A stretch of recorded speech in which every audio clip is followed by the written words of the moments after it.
Hi, everyone. You're very welcome to GCN's In and Out, and thank you all for joining us. My name's Han Tiernan. I am the editorial assistant with GCN magazine, and as most of you know, GCN is a charity. So we have been in publication for the last 33 plus years. And if you would like to donate, you can text to the number that'll pop up every now and again, but it's 50300, and you can text to donate €4. And actually, I can see it scrolling there at the bottom. So tonight we're going to be talking about the Irish Names Project, or the story of Ireland's AIDS quilts. And we have a series of interviews that Judith and myself have recorded, and I'll introduce you to Judith now in a second, but we've been recording over the last few months, looking at the history of the Names Project and the quilts, and at some of Ireland's AIDS history, given that it's that this year marks 40 years since the first case of AIDS was diagnosed. So we're delighted to be here tonight with the help of EPIC, the Irish Immigration Museum, and also with Queer Culture Ireland. And speaking of Queer Culture Ireland, I will introduce you to Judith Finley, who is one of the co-founders of Queer Culture Ireland. So maybe you'll tell us a bit about that, Judith. And I should also mention Judith is streaming in from Abu Dhabi. So thank you for joining us. Thank you so much for having me, Hannah. And thanks to you, GCN and EPIC, for making this happen. All the more special to me because I'm far away from home right now and the quilts are extremely close to my heart. So it's great to see this event happening and these interviews going live at last. So in terms of me, my name is Judith Finley. As Hannah said, pronouns are she and her. I am one of the co-founders of Queer Culture Ireland and founded it with another friend and woman, Kate Drenan. Kate works in the National Gallery of Ireland, and in 2019 we were both doing cultural projects around LGBT history in Ireland, and we started meeting amazing people like Hannah, like the GCN team, like so many people. I won't even start naming them all. A lot of them are actually interviewed tonight. But because we were meeting all these people, a lot of people were working independently, but doing amazing work and taking great strides forward with queer Irish culture. So what we decided to do was bring us all together, support each other, form a network, and also see if we could start working together and helping each other with our research and our projects and the different work that's happened. It has completely blossomed since there, 100% because of the amazing people that have engaged with it, that have been part of it. Myself and Kate are just, privileged and honoured to have been part of all of this. But it's been amazing to see it grow over the last few years. And this is one of the outcomes of it, is these interviews and having the honor to talk to all the different people that we're going to talk to tonight and to get to know those people, not only through our research, but also to get to know many of them as good friends at this point. So all of these things have been the great outcome of Queer Culture Ireland. Brilliant. And Judith, just this, I should have mentioned it at the beginning, that this kind of, the quilts came about when you became custodian of them, but also this is kind of a lead on from the fantastic project that Queer Culture Ireland did with Patrick McDonagh about the exhibition last year. So maybe if you want to tell us about that, and maybe how you came to be have the quilts as part of Queer Culture Ireland. So absolutely. So there's a couple of different strands to how I became involved with the quilts and involved with Mary Shannon, who was one of the founders of the Irish Names Project and one of the key makers of the quilts and was the custodian for her whole life. So I met her in 2019 through a man called Edmund Lynch, who's another amazing activist in the Irish queer community.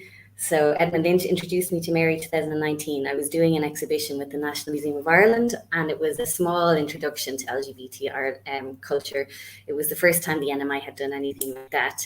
So at that time I worked with Mary, recorded her story, and we have a little video of that we'll show in a short while. But we made a video of that. We captured a bit of the story of the quilts, And around that time, I also got to know Patrick McDonough, who is an amazing researcher and has released a book quite recently, who everyone should go out and buy, because it's an absolutely vital piece of literature around the history of Irish queer history. But yeah, so all of that was building at that time. And very sadly and tragically, we lost Mary in July 2020 last year. So at that time, Queer Culture Ireland was gaining momentum. And I had been caring for the quilts while Mary was working with me, and we were doing research on those. So when Mary passed away, her husband approached me and asked me if I would take on the great honor and responsibility of being the custodian of the quilts. And also, obviously, I had the backup of Queer Culture Ireland and all the amazing people there. So we, as a group, essentially took that on board. And our focus has always been to try and celebrate and share the stories that the quilts tell, to celebrate the story of Mary and all of the amazing work that her and that whole group have done over the years, but also to highlight Irish HIV and AIDS history, because there's so much that people have not heard about, and that, you know, there has been amazing work done in recent years of trying to highlight that history. But the culmination of it was on World AIDS Day 2020, we put together an exhibition that was putting the quilts on display, and putting them into Film Base in Temple Bar. What was nice about it was during COVID lockdown, which is not a nice thing, but it did. The Film Base space gave us an opportunity to put them on display where people could still come to see them. So they didn't have to come into the building, they were up against the windows. It also gave us an opportunity to talk about the work of gay health action, who were an amazing group that worked in the 80s and highlighted and shared knowledge around HIV and AIDS at the time. So that exhibition was opened 1st of December 2020. Patrick McDonough was our key curator on that.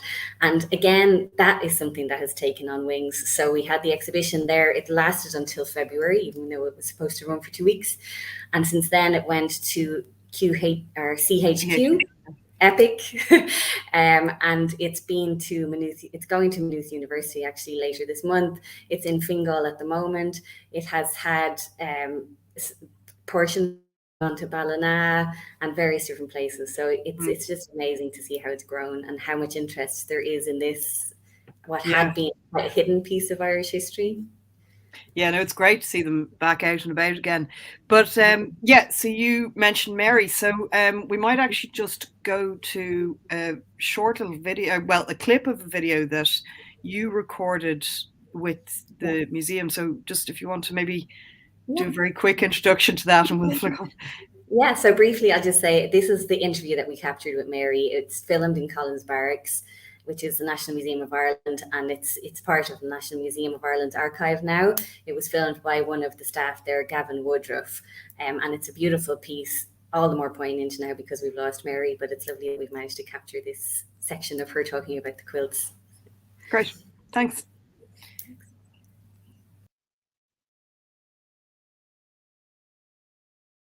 Hi, my name is Mary Shannon, and I'd like to introduce you to the AIDS Memorial Quilt, the Irish one. We started working on it in 1990 when a friend of ours, a great friend of ours, died, and at the same time we heard about the American Names Project, and we decided we'd make one, and that's our first one there, and it's his first one that the full name was on it because his mum and dad spoke about openly what was wrong with him. But what we done was we started a workshop in the Dublin AIDS Alliance in Parnell Street, and families and friends would come in and we would all work together on the different panels. A panel is 6 foot by 3 foot, the size of an average grave, and then when you put them all together they become a quilt, which is 12 foot by 12 foot. It's gone all over the world now at this stage, but it's a beautiful way of remembering your loved one, because there was an awful lot of family at that time. The stigma to HIV and AIDS was so bad the families couldn't talk about what their loved one had died of. They'd say cancer or a heart attack or something like that, and they couldn't grieve. But by coming into work in the workshops, it was a great way for them to grieve. And it wasn't all doom and gloom now. We used to have great laughs and the big tears and the whole lot, but mostly by the time they'd finish working on their panels, they would keep coming into us and giving us a hand with other ones. Joe's one, that one there for Joe, each panel will tell a story about the person, and what we wanted to do was we wanted to use material or clothes, anything at all connected to the person we used. All his friends, we all got together and we gave them all a letter out of his name to make. There's a £20 note there, well, a photocopy of a £20 note. On a Saturday night, Joe would get ready would be up in the room to getting ready to go out, you know, for a night. Wouldn't have a penny in his pocket, and he'd say to Orla, his niece, go down and ask your nanny for a loan of 20 quid for me. So this is how we put that 20 quid on it. And his mum always had a bottle of something in the house, you know, in case visitors would come. But Joe knew where she had it hid. So he used to take the sup out of the bottle every week. And it was one time she went to pour out a drink for friends of hers that was up, and there was nothing, only water in the bottle. So, but he was a real character. Also, there's a few things in there, letters and notes that were written by other friends. There's a photograph of him.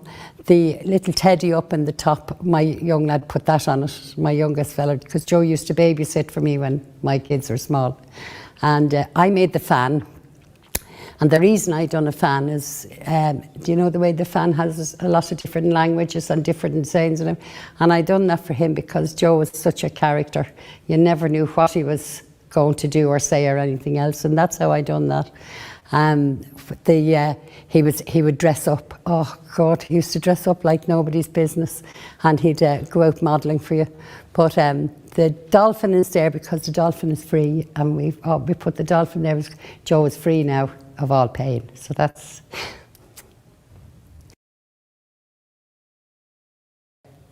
I looked after Grace for 5 years before she died. Grace had 3 children, 2 boys and a girl, and Paul, her husband, I looked after the whole lot of them. But when Grace died, the kids, we gave them all pieces of material. The 3 things on the bottom of the quilt, we gave the kids those bits of material and got them to do a picture for their mammy, and so that's what they done. Grace also made a film called Common Threads, which was about people who were HIV positive. And they were all Irish people, and they were interviewed on it, and that's how we have that film. But when Grace got sick first, and the neighbours wanted to do a collection for her, and she said, I don't want to go to Lourdes, I've no belief in Lourdes and everything else. She wants to go to Paris. So that's how the Eiffel Tower is there. So her sister went to Paris with her, and her sister made that Eiffel Tower there in the corner. She also done a book. She worked with the nurses and the social workers up in James's and in Our Lady's Hospital, and done that book was Ciara's story. It was to help children, you know, who had their parents and not in hospital, and you know, to help them go in, and an awful lot of children at that time were born with HIV, you know, and that's how it was. That kind of helped them to get through going to the hospitals and all. Paul, her husband, that was Grace's tracksuit that her name is done in, and Paul, I done the Grace, and then Paul done, her husband done the white with Fitzgerald, and Grace died in 1991. There's those little things, you see the little things on the bottom, the little badges. Grace used to have those, and we made a bedroom downstairs in the sitting room, and she had these on the curtain. And in the morning, she used to, when kids would come down, they'd have moved, she used to move them during the night. She'd say they were talking to her during the night. They kept her company. And that's a photograph of Grace as well.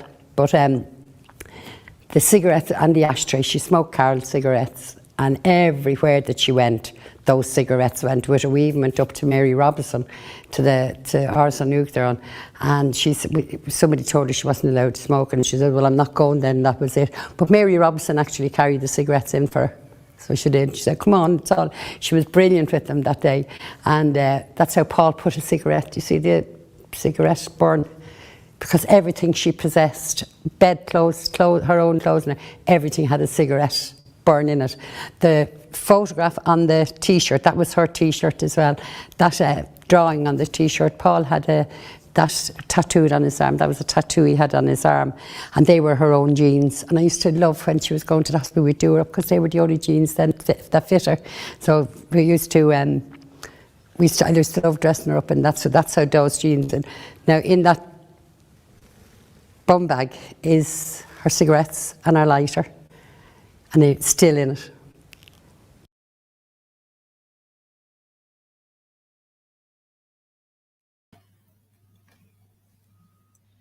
So lovely to hear Mary talk again, and I first met Mary when we had an exhibition in Project Art Centre last March. We opened it a week before lockdown, and it was the Queer in Progress timeline. But Mary, we borrowed one of the quilts from Mary, and it was actually the quilt with Grace's panel on it.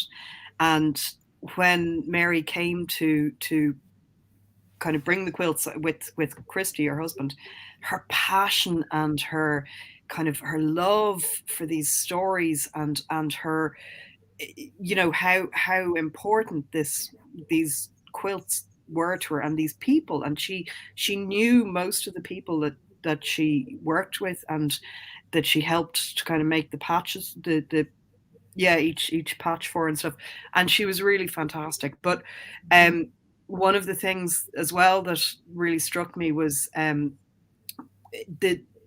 seeing the quilts, and in like Christy took out Grace's cigarettes, and knowing that those people were so close, and the objects on those quilts were a direct connection to those people and those people's lives, was really affecting.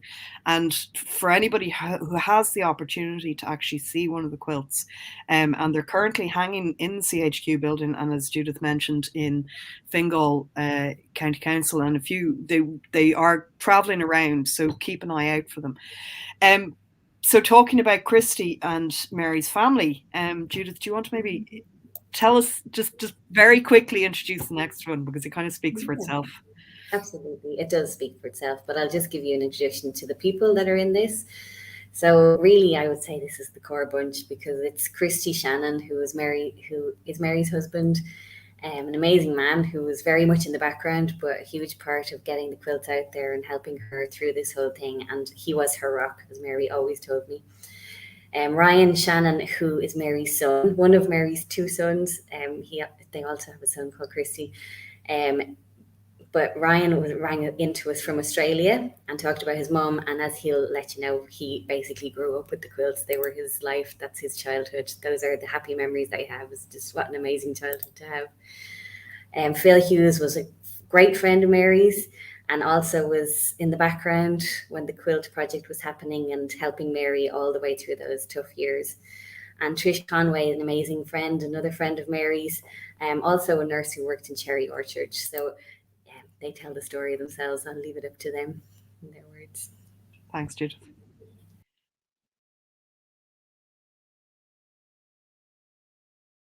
What it was that kind of prompted Mary to start the project, or who she was working with? Joe Carty. Yeah.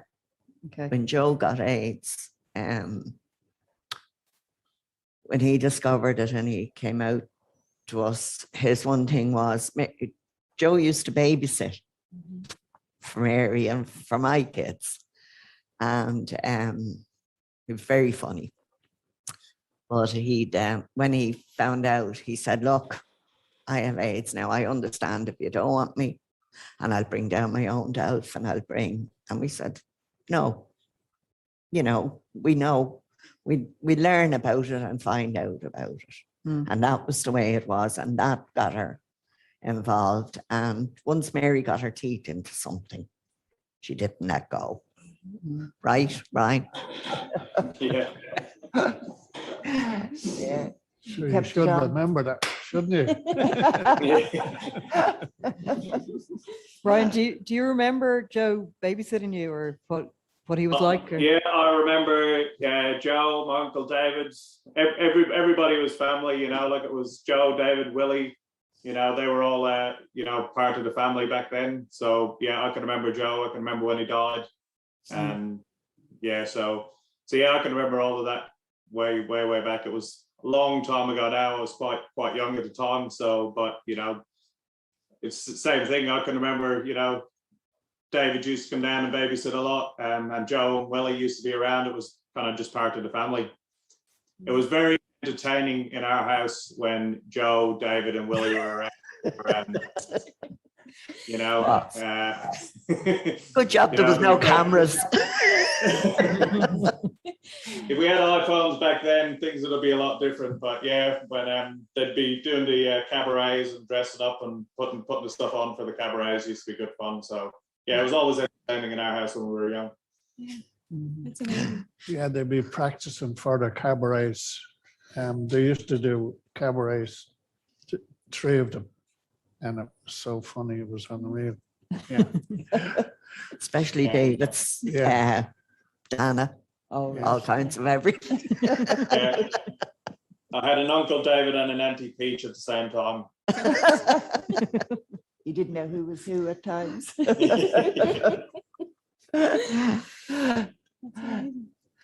Yeah, no, she really pinched our teeth into something. No matter what it was, No. she wouldn't let it go. And So in terms of the quilts, do you remember the tour when it started going to the mansion house in different places? I vaguely remember the mansion house like that again. The kids were all there to open the quilts and that. Do you remember that, Ryan?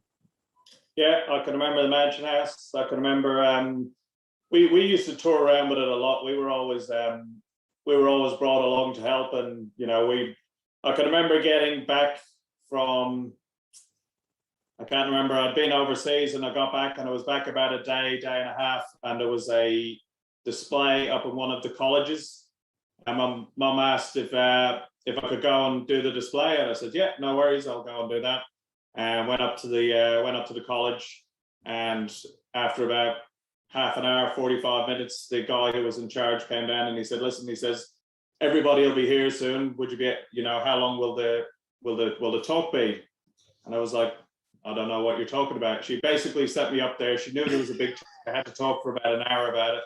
Didn't tell me anything about this. Went into a big auditorium with a couple of hundred people and had to kind of wing it. So yeah, we used to do it a lot when we were kids. It was awesome. It was kind of just part of our life when we were younger. But you winged it. Yeah. But you went I do it every day. Yeah. You went into schools as well, Ryan, didn't you? Yeah, we used to go to the schools. I remember going over when we went over to America. We went to Washington for the big display in Washington, and then to San Francisco after that. So that was the first year you went to. Yeah, that was 92, wasn't it? Yeah. Yeah. And can you remember what the kind of reception was when you went into schools and colleges, or, you know, the kind of public perception of it? I guess because we were quite young, everybody was a bit taken aback because, you know, we were young, we were part of the quilt, and, you know, we'd go up and we'd talk about whatever it was that we were talking about. Like myself, Christian used to do it a lot. Yeah, it was one of those things you just, you know, people aren't really expecting young people to be doing it.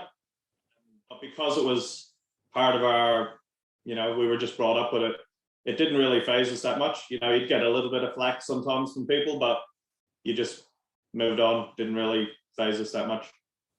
But most people were quite impressed that, you know, especially by mum, you know, like bringing us in, having our kids involved in it. You know, everybody thought that it was a good thing. I suppose after a couple of years, as we got a bit older, you know, and things became a little bit more accepted, it was easier. But, you know, definitely in the beginning, it was a little bit harder.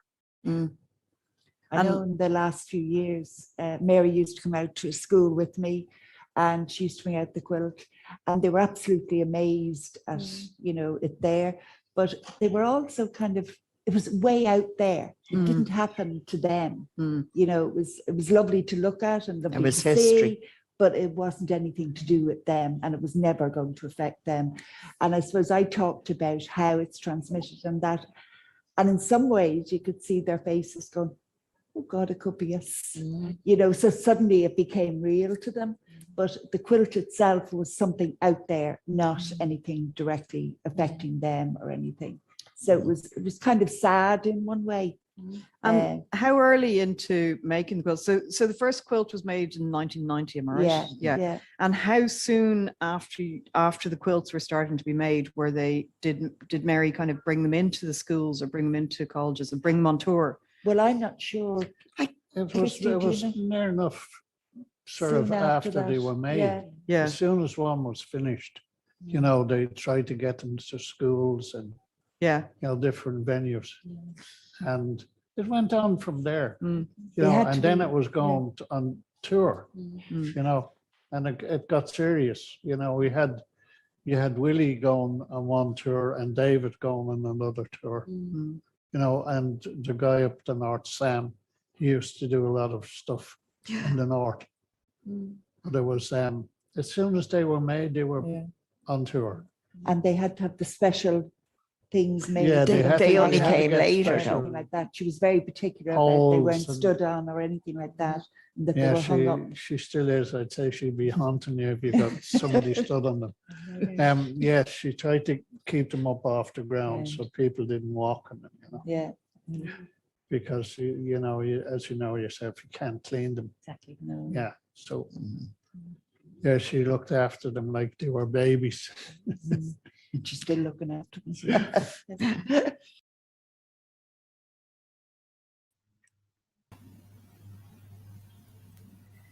I should apologize. I messed up on the notes that I left for Judith there, and Phil Hughes, who was in the middle there, is actually was Mary's sister. And should have known then that as well. Sorry? I should have known that as well. My apologies to Phil. Yeah, no, but anyway. So yeah, the rest of that video will be available to watch online. So the plan for this is that we're showing you clips of the short videos, but they will be available over the coming weeks, and we'll have them up on GCN socials. So just keep an eye on GCN. So they'll be kind of posting them every few days.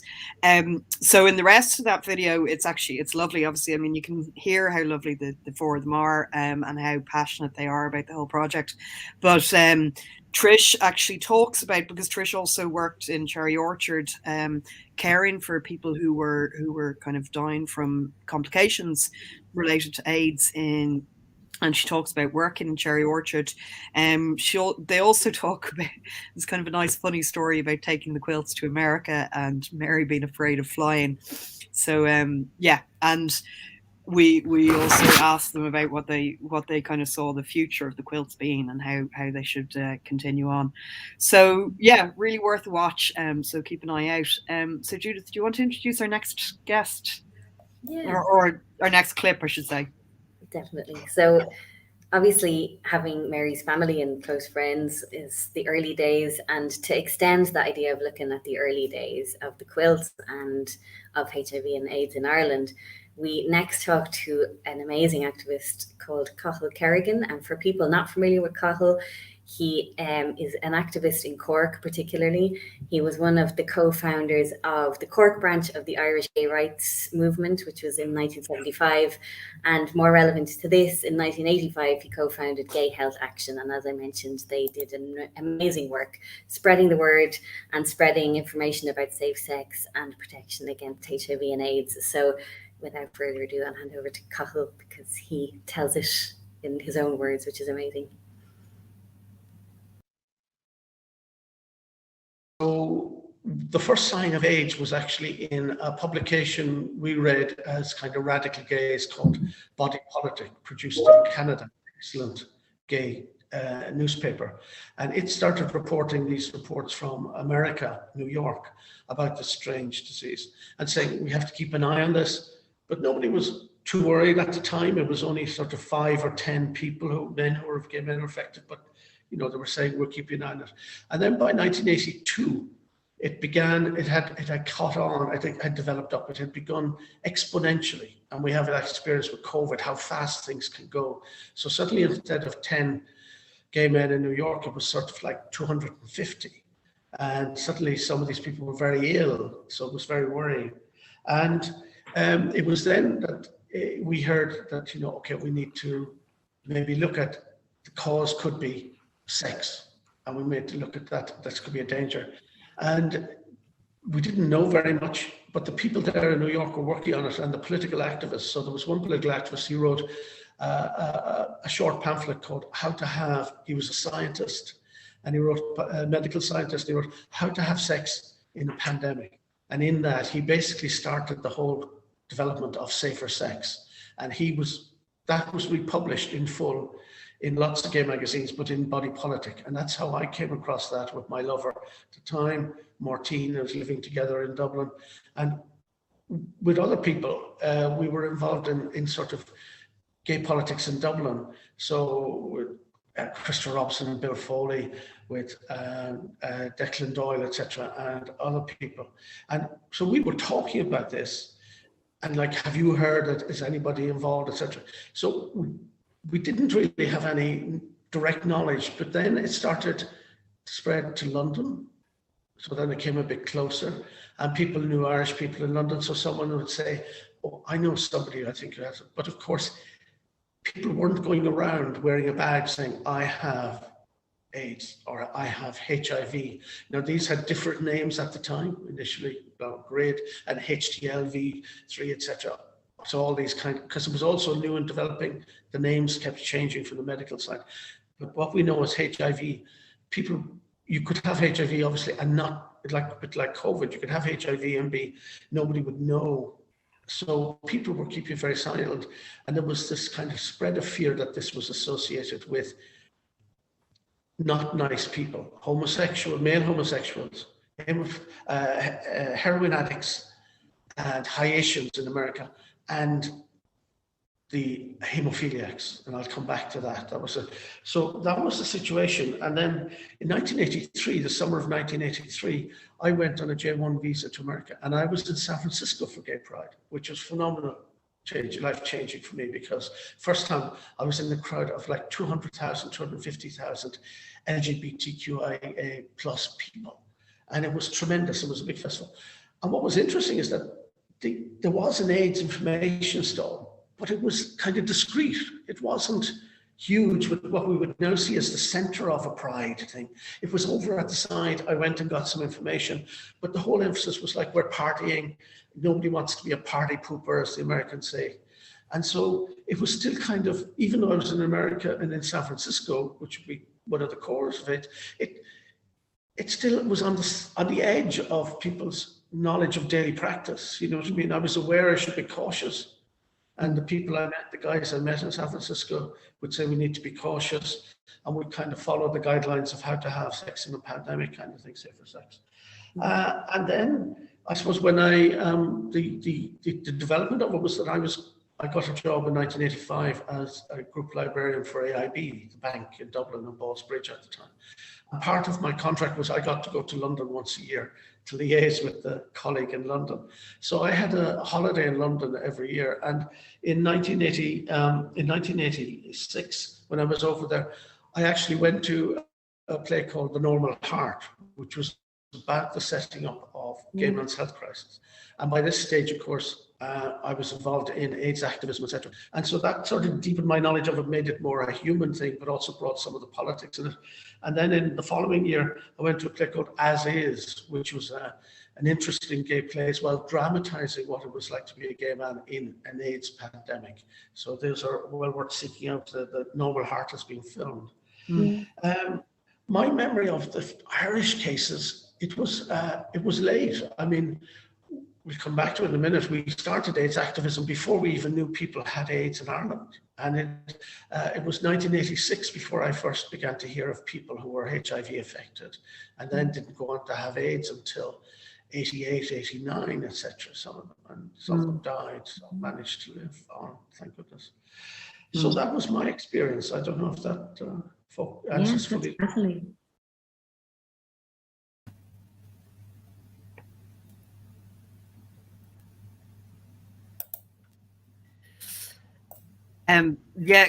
Kahul's interview is great, and we could have shown an awful lot more of it. he's a great man for the history and kind of great insight. And as Judith mentions, he was really he talks a lot about the setting up of Gay Health Action and their involvement in actually not just advising the gay community about sexual health, but actually they were the first in the country to actually start talking about AIDS and to promote safe sex, both for the gay community, but also for the wider community, and very much kind of conversed with the HSE and the government. Well, prior to the HSE, whatever was there, and the government and stuff, and we're really integral in that. But yes, again, Kahul's interview is fantastic and really worth watching. So keep an eye out for it. Over to you, Judith.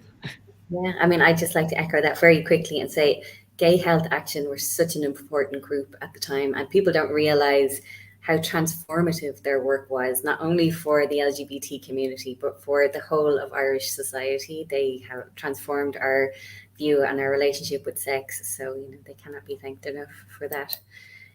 But the next person we spoke to, and again, sticking with the early days and people who were integral around that time, is an amazing activist called Carl Hayden, we're going to see up next. And Carl was working with Dublin AIDS Alliance at the time that the Quilts were actually based there. So in the early days, the Quilts had a corner of that room, and Carl will talk about it in his own words and he'll explain that. But he has this really interesting experience and memory of the Quilt and the people working on that. He's also involved in Body Positive.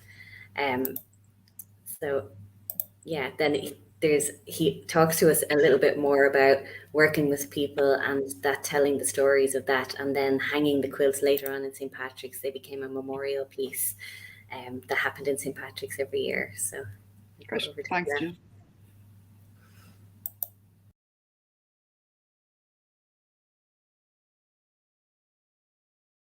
The quilts used to come in once a week, most of the year round. Maybe the summer months they would have taken a bit of time off or whatever, but basically they would meet in an informal way. So it was open to anybody who wanted to come in and be part of it. And they were able then, through the process of making panels for the quilt, to express their feelings and their emotions and their sense of loss or their sense of celebration, whatever it was that they wanted to put into their particular panel that was being produced for somebody that had died as a result of living with HIV or AIDS. And it was a varied group, but there was a core element of people who were there all the time. And anybody who knows the history of the time will be extremely familiar with the name Mary Shannon, because I think Mary and her and David Shannon were the two people who basically drove the whole Irish Names Quilt thing for the time that it was up and running. But there were other people then who kind of came and went at different times, and unfortunately the distance between now and then, I've forgotten a lot of the names, but there were people like Mero, as we called her, Mary, who was somebody who had lost a son, and she got very much involved with the quilt in terms of helping people make panels for the quilts.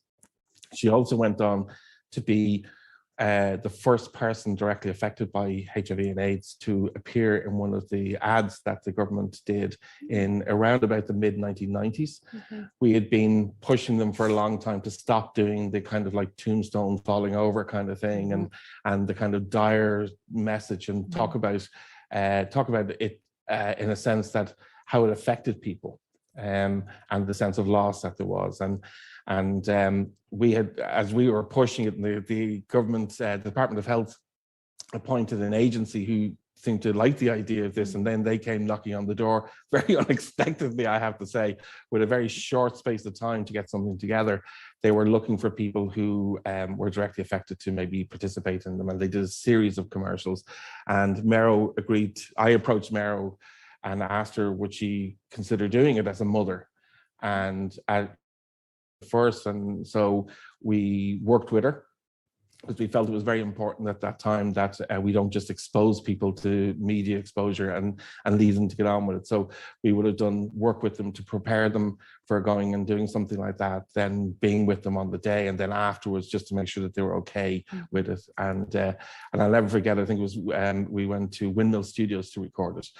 And Tom McGinty was one of the people, the Dice Man, who did one of the ads. And so we went into the studio and she went in to do it. And the thing was, she was to look into camera and say particular line to camera, and she kept stumbling and having problems with it. And then she asked me, would I come in and stand the other side of the camera? So she was looking at somebody she was familiar with. And then it took another couple of times, but she got there in the end. And it was hers and Tom's were the two most impactful commercials that went out around spreading awareness of HIV and AIDS. So that was there was other opportunities for people who were involved in the names quilt. The names quilt had a massive impact in terms of changing people's opinions around HIV and AIDS in Ireland. It had worked very successfully in other parts of the world, particularly in America, and it was as a result of the big quilt display that was put on in Washington in the, I think it was 1990, 91, that inspired people in Ireland to want to set up something here as well and do it.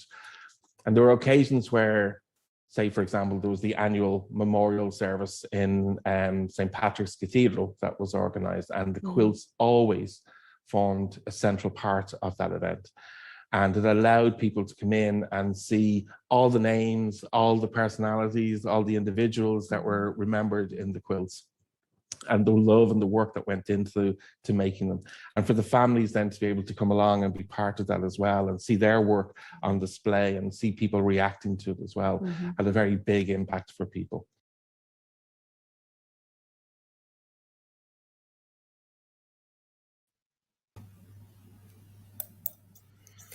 Great. Carl's interview again is, as with all of these, it's an amazing interview. It's well worth watching once it gets posted up by GCN. Carl also talks about a comparison between COVID and AIDS, and it's something interesting that came up when we did the exhibition that, you know, you're living through this pandemic now. It's given people a different view of HIV and AIDS, and it's perhaps a bit more empathy. He also talks about the political responses to it at the time, and then legislation around contraception and the legacy of the quilts. So well worth the watch when that gets posted.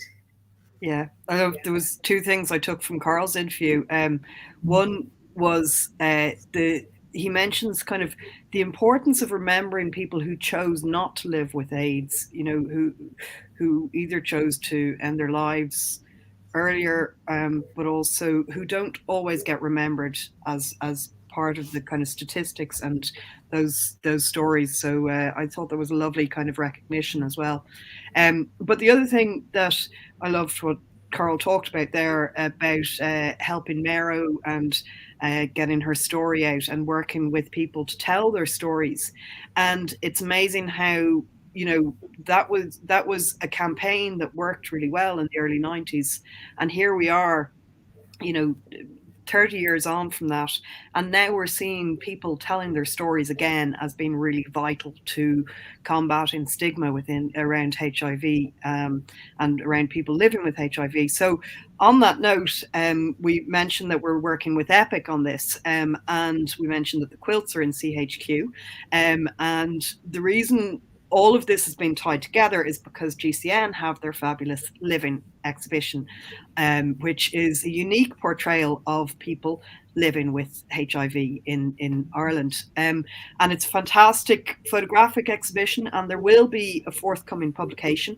It's on display until the 17th of December, and it's really worth going into. And also, I should mention that Winter Pride's shop is up there, and there's some GCN merch as well. It's really worth going in. There's a lot to see in CHQ, and also Epic have their they still have their Out in the World exhibition on, so you can make a whole day of it. Go to CHQ. Anyway, plug done. So on the note of Living and the exhibition, one of the live guests that we have now to join us is Liz Martin, who is a HIV activist. and who is also one of the models from the Living exhibition. So we'll have Liz on in a sec. Hi, thanks, Han. Hi, thanks for joining us. It's good. It's good to be here. Hi, Judith. How are you? Grand. It's great to have you here. How are you? It was good to see Christy and Carl. I haven't seen them for a very long time. Yeah. I was diagnosed in 1991 when I was 24 years old, and I had 4 small children living in the west of Ireland. It was a very difficult time. Hearing the news was absolutely heartbreaking. I have to say the word contaminated went round and round in my head.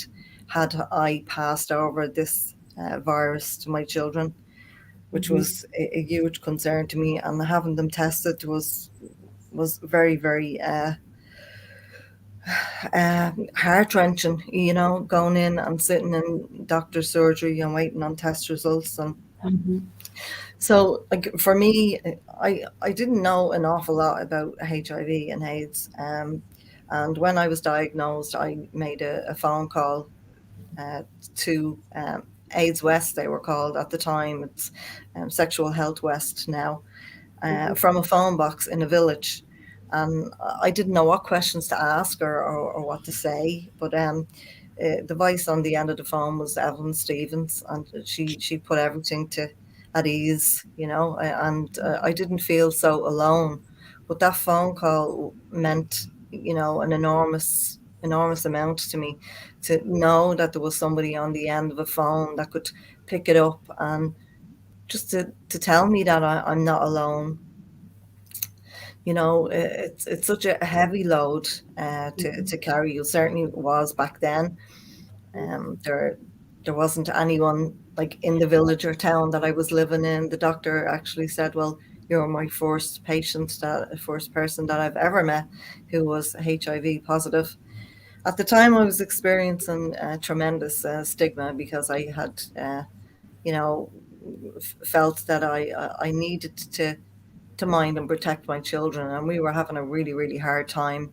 Like the windows of the house were egged, and my children were being spat at in the street, and it was horrific.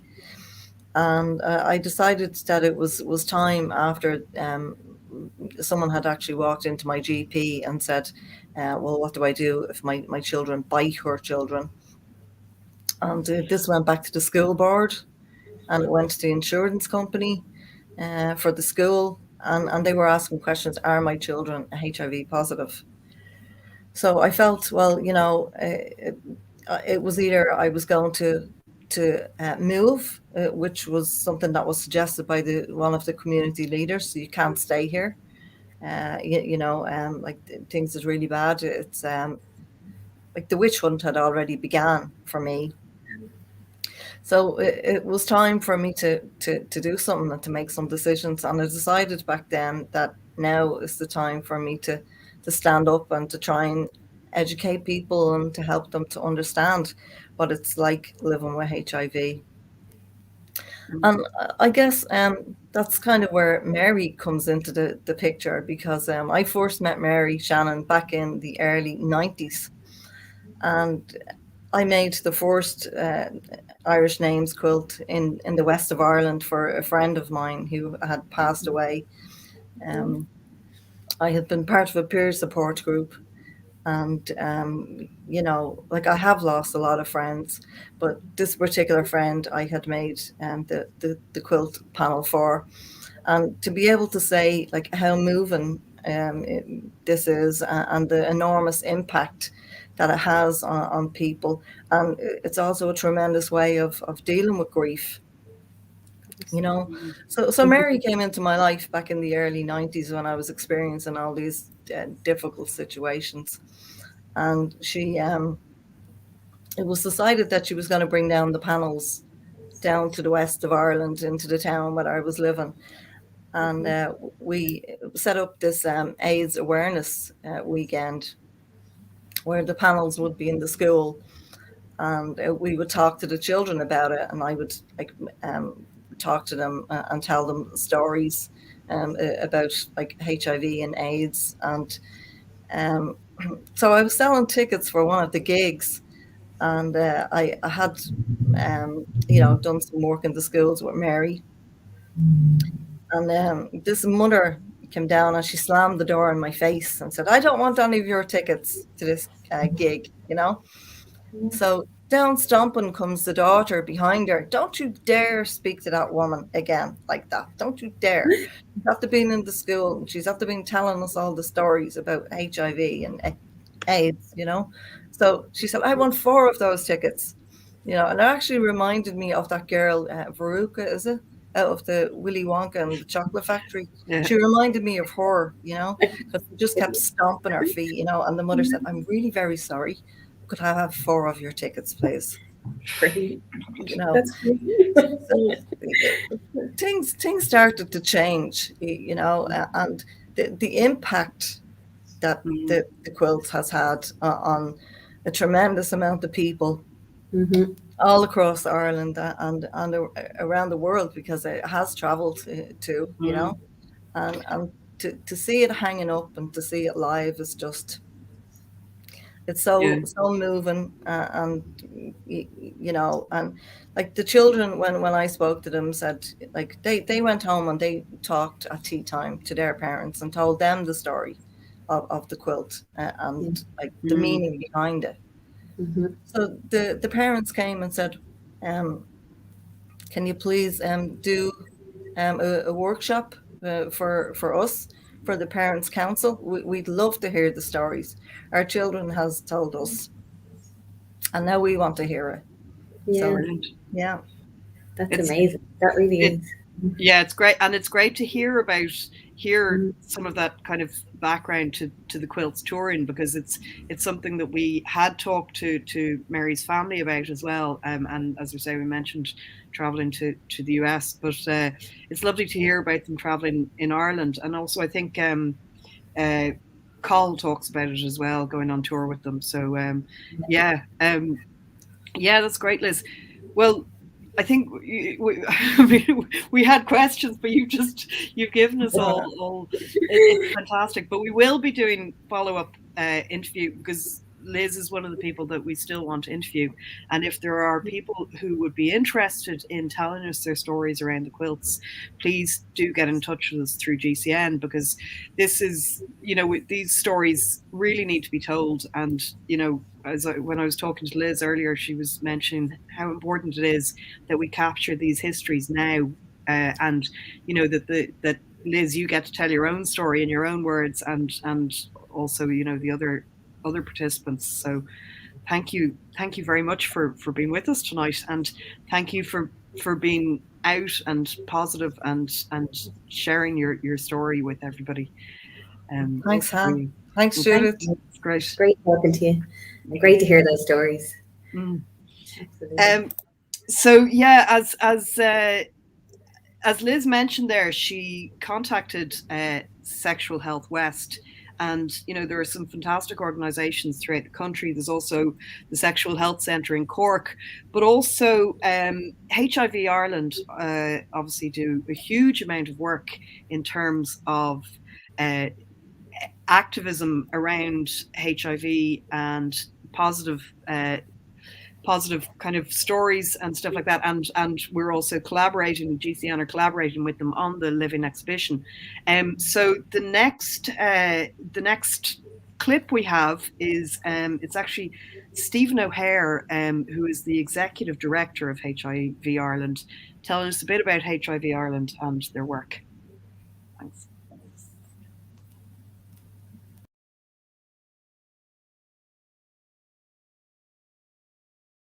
My name is Stephen O'Hare, and I'm Executive Director of HIV Ireland. And HIV Ireland is an organisation that's been in existence now for well over 30 years. Next year, it'll be 35 years, in fact. And it was founded in 1987 as the Dublin AIDS Alliance. And that organisation was, I suppose, it was an alliance of small voluntary organizations and groups that came together to work on the issue of HIV and AIDS. And one of those groups actually would have been the named Quilts, headed up by Mary Shannon. But our organization has been in existence since then in various capacities. These days, we're a professional NGO working with people living with HIV and working to prevent new transmission of HIV, and working with people who are both HIV negative and those who are living with HIV and work closely with us. Great, Stephen. And can you tell us a bit about like when would you first kind of come to know about the Irish Names Project and the work Mary Shannon was doing? Well, that's a good one, because I've come into post in HIV Ireland. I've previously worked in human rights and quite a long time now, working in human rights on different issues in the human rights field in Ireland. I would have been aware of the work of HIV Ireland. It was only when I came into post in 2019 that I learned more about the Names Quilt project. The HIV Ireland was one of the places where the quilt was stored. Our offices are there now on Eccles Street in Dublin 7. And previously, I think the offices were down on Parnell Street. So I would have met people who had directly been involved in the quilt. We work with an organization called Positive Now, who are a sister organization of ours, and that is an organization of about 400 or more people living with HIV, the network right across the island. And so I would have been made aware of the quilt and its importance. And then, of course, last year, sadly, we lost Mary Shannon, who was obviously the key coordinator and person involved in the quilt. And so I got to learn from my colleagues, people like Erin Nugent and Susan Donlan, and the folks in Positive Now. I got to learn quite a lot about the importance of the quilt as a memorial, as a project, as a cathartic experience for people, and a lot about Mary as well. Yeah, amazing. You may know, actually, which is interesting, because we have the original quilts that were made by Mary and her friends. Yeah. But we also have a quilt that I know Positive Now have been looking after, but was made by Open Heart House in 2012. And I think that was linked in with yourselves as well. That's right. And I think that was around about the time of the 30th anniversary, or the 25th anniversary, I beg your pardon, of the Dublin AIDS Alliance, as it was then called. And I think there was a lot of discussion and talk about the importance of the quilt. And I think that really reinvigorated the quilt project. And so I understand from my colleague Erin that there was a lot of work done at the time. And then Erin's view would be that, whether it was, the Open Heart House quilt and the work that Positive Now have done, or the previous quilts, it really is Mary's love and indeed sorrow, as we mentioned in our annual report, that touches every quilt and every stitch in every quilt, really, as the project has unfolded over all that time. But yeah, I mean, so they really are an important reminder and an important symbol for the community of people living with HIV and the community of people who we've lost to AIDS in that time. Yeah, definitely. And what's lovely, I think, about that Open Heart House quilt is the difference between that and the original ones, because there's so many people lost and remembered in the original quilt. But that Open Heart House one has all these lovely positive messages about people living with HIV. Well, I think that's really crucial and very important. I mean, one of the things, I've learned over the history of HIV in Ireland, and indeed our organization, what is that change in people's experiences of living with HIV, in the change in the medication, the chance that people have been given since the advent of antiretroviral therapy. And speaking with colleagues, they would have said what was quite interesting about the late 90s, for example, was they were looking at the statistics of contact with the community, and they found that suddenly people were interested in things like education and training and further education.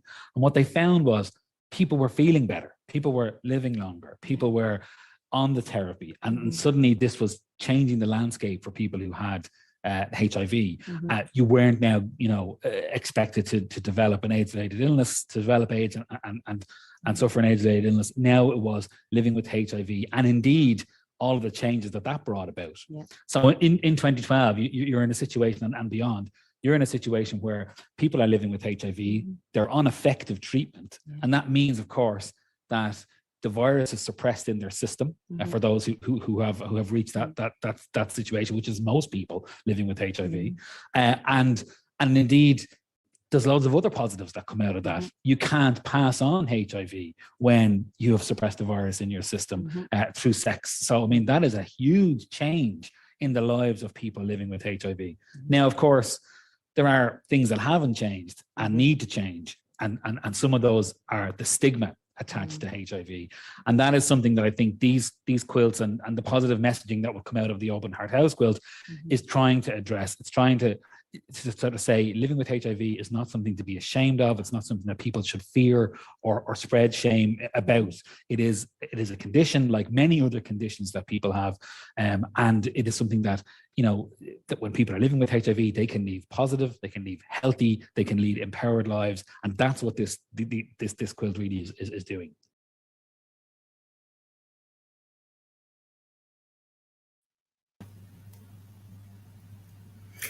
It's great to hear Stephen there talking about that change from the original days of HIV in Ireland and how things have changed now. And it's a lovely bridge to our next video. But when you look at Stephen's interview, when it goes up, you see he talks a lot about the legacy of the quilts, which he mentioned there. He talks about education and the importance of that when it comes to smashing stigma. And then the HIV archive, which is an absolute wealth of information if anyone is looking to do more research into this subject, and Empower, because HIV Ireland also are very active in terms of testing and trying to help people take control and be empowered when it comes to their own sexual health. So for more resources, check out their website because they do amazing work. Yeah, and again, I mean, I echo what you've said, and I obviously echo what Stephen says in terms of the importance of that message of addressing stigma, both through education, but also through visibility, and, you know, through the work of what, you know, Liz has been doing for many, many years in telling her story, and many of the other activists that are in the Living exhibition, but also our next guests who absolutely preach this from the hilltop and have made it their actual work, you know, and they're, you know, everybody at GCN is big fans of them. I'm certainly a big fan, and I know you are too, Judith. So they don't really need an introduction, but I'll let you do it. They don't, and anything I say will pale in comparison to them. It's an amazing interview. You have to watch the full version of this, of all of them, obviously, when they go up, but this is a really, really good one. We have HIV and sexual health activist Robbie Lawler, and the wonderful, amazing, fantastic Veda, complete legend, drag queen, and world stage beauty. Both of them currently do a podcast called Pause Vibes, and they are articulate, they are funny, they are witty, they smash stigma. That is their whole goal in this podcast, and also creating a HIV community and a positive message around that and bringing people together, and their words speak for themselves. So we'll go over to their interview. Yeah.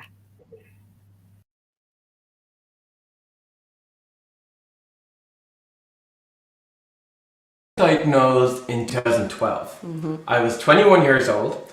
I didn't know HIV existed in the country. So when I got my diagnosis, it was like someone punched me in the face. I didn't understand how I was getting this diagnosis. I genuinely thought that I was the only 21-year-old gay man in this country living with HIV, because I never talked about HIV with my previous sexual partners or with my queer friends or family or got education in school. So I didn't understand how I was getting this at all. And I felt like the loneliest person in the world. And not only that, I was having really bad side effects to the old medication. And I just got so depressed. I felt so alone. I felt so ill-informed, and I didn't know who to turn to. And on top of that, I was told that I couldn't go to Australia, which I planned to go 6 months. Not because I could go for a year or two, but I couldn't get a residency visa there. So I just felt all within just a few seconds of getting a diagnosis and the weeks that followed on from that, I just felt like my whole world was just turned upside down. And it wasn't until I got the right medication for me and I started feeling like I was coming out of my depression, that I knew I needed to try and make a difference in this country, because I didn't want anyone in this country having to go through what I had to go through simply because no one was talking about HIV in this country. I was like, it's about time we break this cycle of silence in this country. And I was like, Robbie, you have a story. You have an amazing support system at home, which I had my family and friends, and it was so beautiful. And because of that, I felt comfortable that I could share my story. And that gave me I got so much from it, because I got to meet all these amazing people living with HIV around the country. So I think it really helped me on my own HIV journey, and it has made me to a point now where I'm not feeling like I'm just living with HIV, as like I'm thriving with HIV. So it was a really slow, hard start to the journey, but it just made me the happiest, I would say, strong person that I am now. He's hiving, everybody. I'm hiving. He's hiving.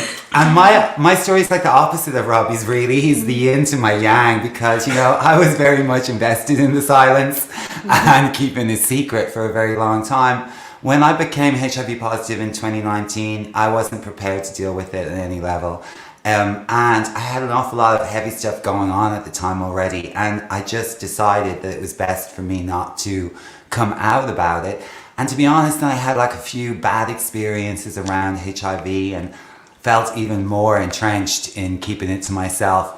And that is how I stayed for a decade, until 2019.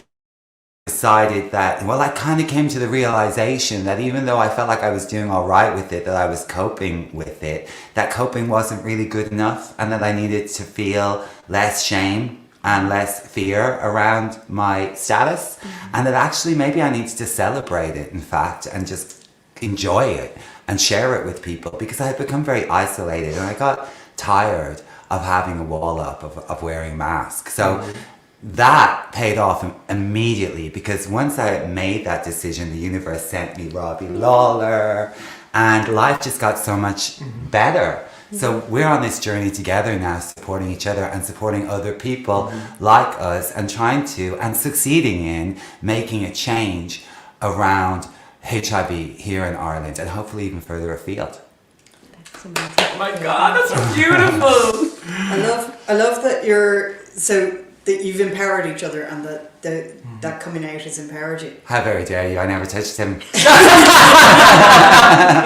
She empowered you? You might have empowered me. Empowered and hailed. Oh, okay.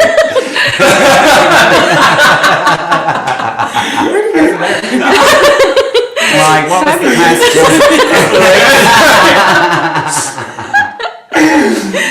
There was no question. So, yeah, you talk about the kind of activism, and I know obviously Pause Vibes is really kind of integral in that activism. So can you tell us a bit about that and some of the kind of positive messages coming through and that sort of thing, please? Oh my God. What we know here in Ireland, what we've all experienced, even in the queer world, is that what changes hearts and minds is people's stories. It's what changes culture. It's what people really relate to, and it's how they get most educated about the topic.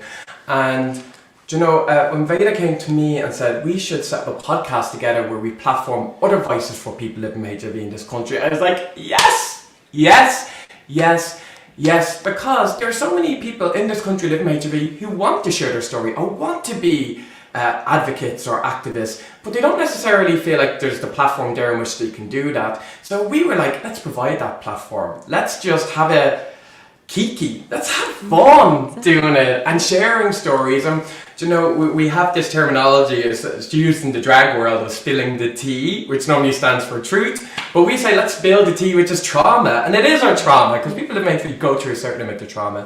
But let's have fun doing it, because our lives aren't all doom and gloom. You know, we're not afraid of hitting the hard-hitting topics of HIV and everything around that. Everything around it, but also having fun and showing people who live with HIV, but also the general population, of the realities of what it's like living with HIV. And I really think that it's creating this beautiful ripple effect, because the stories are just so genuine, they're just so human, and I just think it's just resonating, and it's just so exciting to be part of this movement. And I have to say, I could never have as fun of a HIV Kiki without this one. Oh my God, they make me laugh like 50 times a day. No pressure or anything. Yeah, make them laugh. I always like to say, spit on me, Robbie. That's what I always like to say, as a way of demonstrating that you equals you, and that, you know, that we can't actually pass on HIV to the people that we love or make love with or just like sexually or whatever. And so that's the kind of thing we have a lot of fun with. So we're going to bring out a Spit on Me Robbie t-shirt soon. And that's like, we've just been doing mad things. We had a tea party, we had a manicure for HIV, we did a festival show, we've got another festival show coming up. None of these things we expected to be doing, and they're so much fun, as well as being activism, and it's such a blessing. And if what we're doing brings like this much joy to me, I hope that if other people just get even a little bit of what I get out of it from listening to it, then our job is done. You also make a really good point. It's more than just telling stories. We call everyone who come onto our podcast part of our Pos Vibe tribe, because we're setting up like a sense of community in this country. Like, there are pockets of community in HIV positive community, don't get me wrong, but it's quite isolated. Not everyone knows where one is, and we're kind of creating our own that's super visible, of people who are happy to share their stories. And we're making it fun. As we were saying, we're going to festivals, we're getting manicures, we're going on boat trips. Do you know what I mean? Like, we're really creating that sense, like, HIV positive people can have the most fun in the world and looking fucking first doing it as well. So yeah, no, it's just everything we're doing is just trying to make it better for everyone who listens or is part of the journey with us. Yeah, I just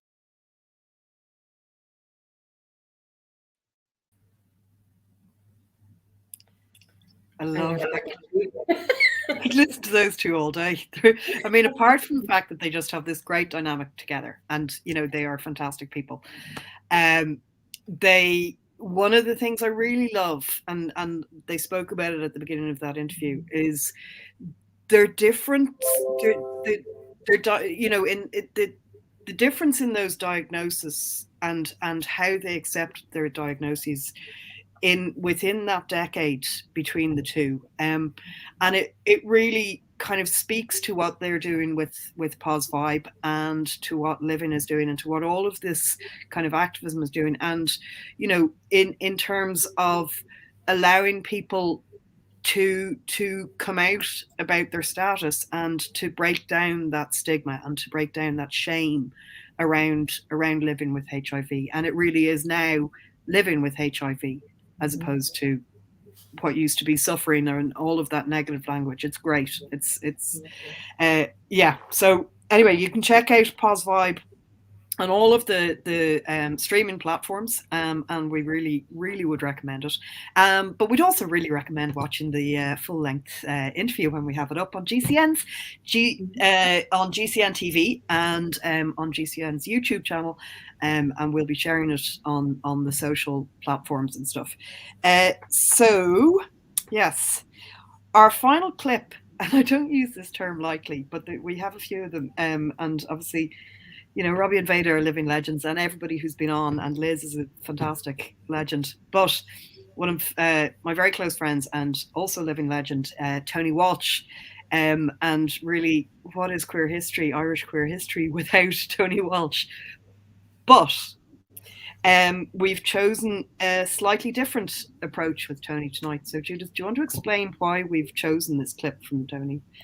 Absolutely. So the interview with Tony is amazing, well worth watching the whole thing. He talks about so many different facets of his experience and the early days. But actually, at the end of each interview, we asked each of the guests two things, really. What role did you think the quilt still played today? You know, it's been such a shift in thinking and medication and progress around HIV. So we asked people what they thought the role of the quilt was now, and where would they like to see the quilts end up, which is an important question for us, because obviously myself and Queer Culture Ireland, and Hannah's a huge part of this as well, we are caring for the quilts, and we want to make sure that it's still a community piece. It's such an iconic symbol of our history and this part of our history. So we need to make sure that the community speaks about what we do next with them. And so we asked Tony these questions. He had some amazing answers, as he does for everything you talked to Tony about. So we thought it was really important to get his voice out there so you could hear his answers to these questions.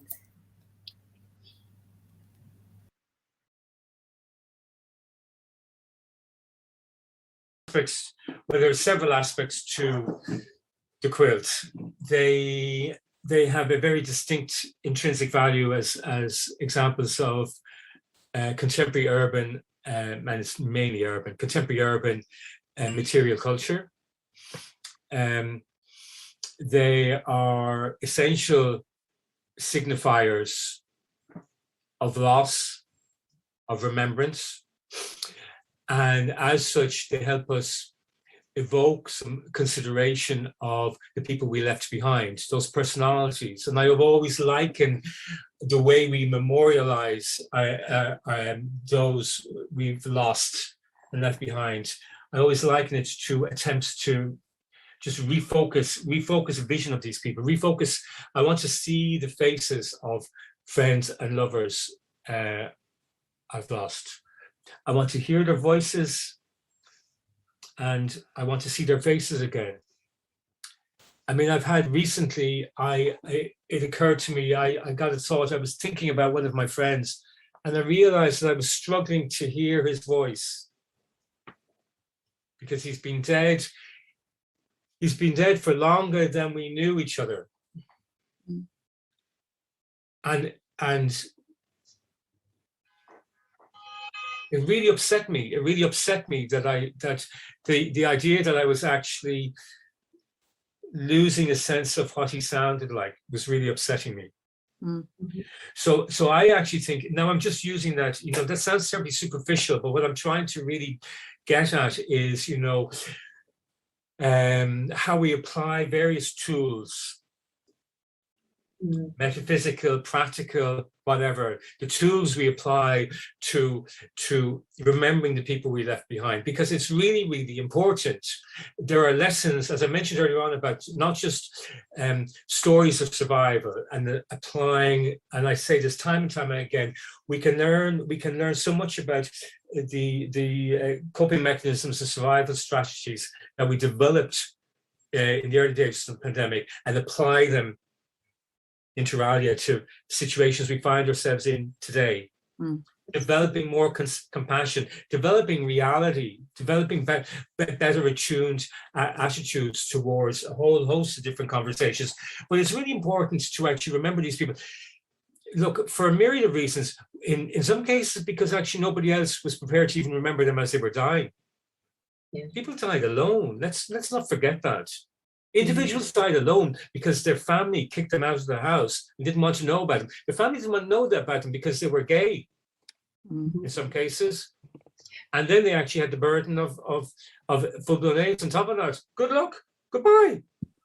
And the only compassion and companionship that some of these people found, they were lucky to find, was from the nursing staff, the medical staff in the hospital that they died in, So yes, these people deserve to be remembered.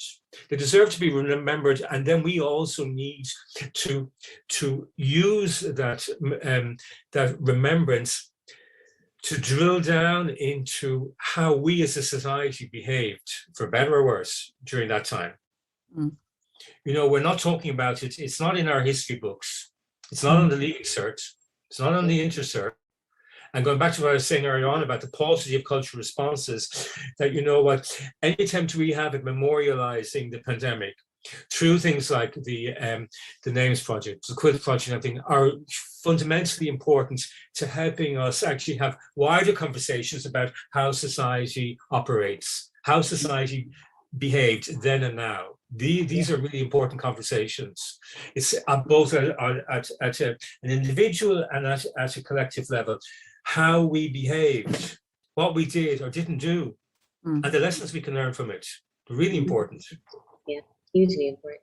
And I guess on that note then, if you're looking at the quilts now and what we can do to, as vectors of that memory and vectors of that need to break the silence, what do you think is the best course of action for them? Do we continue to display them? Do we look at preservation? What would you like? What way would you like to see them approached as iconic pieces from our community? I'd love to see them once they're digitalized. I'd love to see digital copies of them collated into either a monograph, into another exhibition, are made accessible in a way that the actual physical quilt isn't. You know, in the quilt in the United States is something like 80 kilometers long, even longer, I think, at this stage. 80 kilometers, think about it. It's so enormous that you're never going to see it in its entirety. You'll never see all of the Irish quilt panels, all of them together. You will never see all of them in their entirety. In physical form. And of course and I also think too, it's not necessary. I mean, I think, yes, there should be more attempts to actually make them as accessible as possible to people, or give them a permanent home. Somewhere I think is really important, where then some of them are actually, they rotate, and there might be like half a dozen panels or 2 or 3, because of course it's fragile. They're, you know, they're in many cases they're light sensitive, they're humidity factors, so they have to be preserved. But I do think that, you know, and this is the historian in me, I do think that, you know, making something like the quilt accessible is also about, ultimately it's about educating people. It's about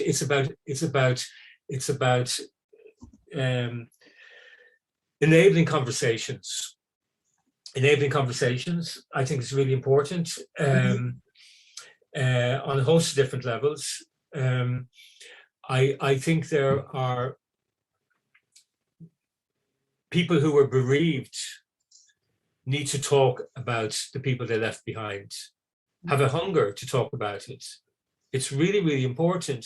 When I did my one-man show in the project there a couple of years ago, and there are several scenes that are all about the AIDS pandemic. And there's one scene where I pick up my journal and I read off one by one, I read off a list of names of friends who died of AIDS complications.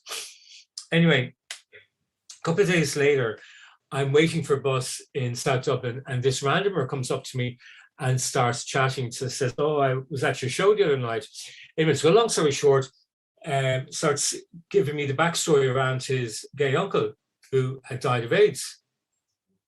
And at the very end of the conversation, he looked at me and said, "Thank you for giving it a name." And I was this close to actually just breaking down. I was so overcome by the conversation and by what I felt was his enormous overbearing need to talk about something that had remained hidden from him. He was very young when his uncle had died. And for whatever reason, and we didn't have enough time because I was waiting for a bus and was in a public space, either because of his uncle's sexuality or the fact that he had full-blown AIDS, it just wasn't discussed. So this boy, this guy, this nephew, just is still 30 years later feels the need to sort of like make some sense of all that loss. So in that sense, the quilt panels are really important testaments to that period, and they're enormously valuable educational too.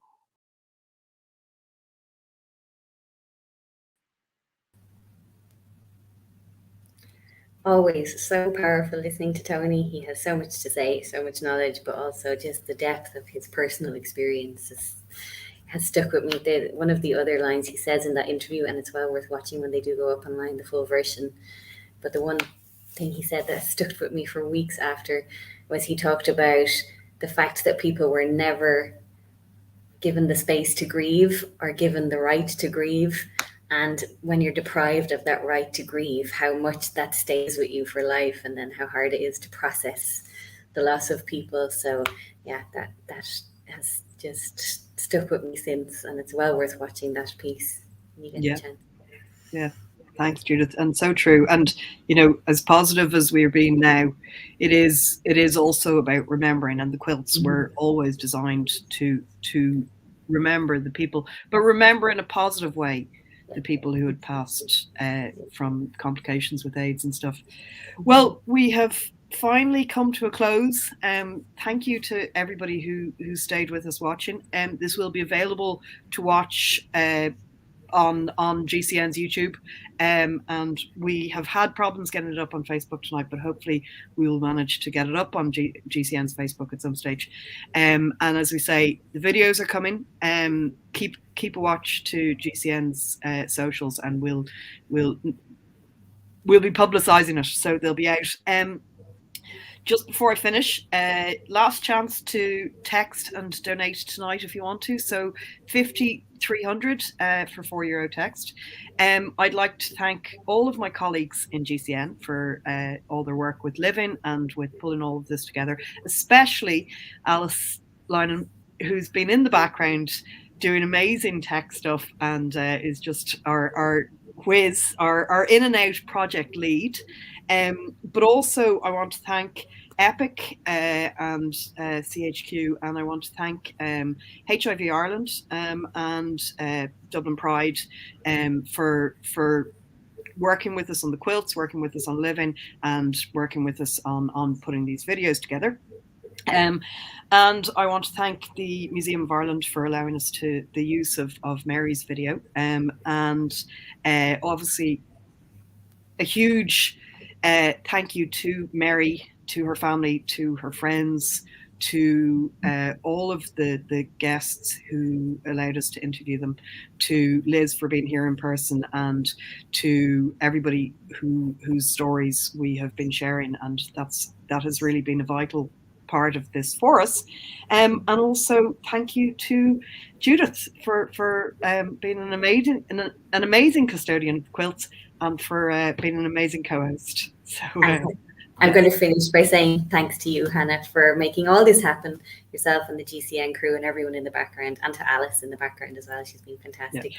And thanks to Queer Culture Ireland and to Kate and everybody, all the team with Queer Culture Ireland who are working in the background, and lots more things happening there. Brilliant. Have a good night. Thanks very much. Take care, everyone. Bye. Bye. Good night.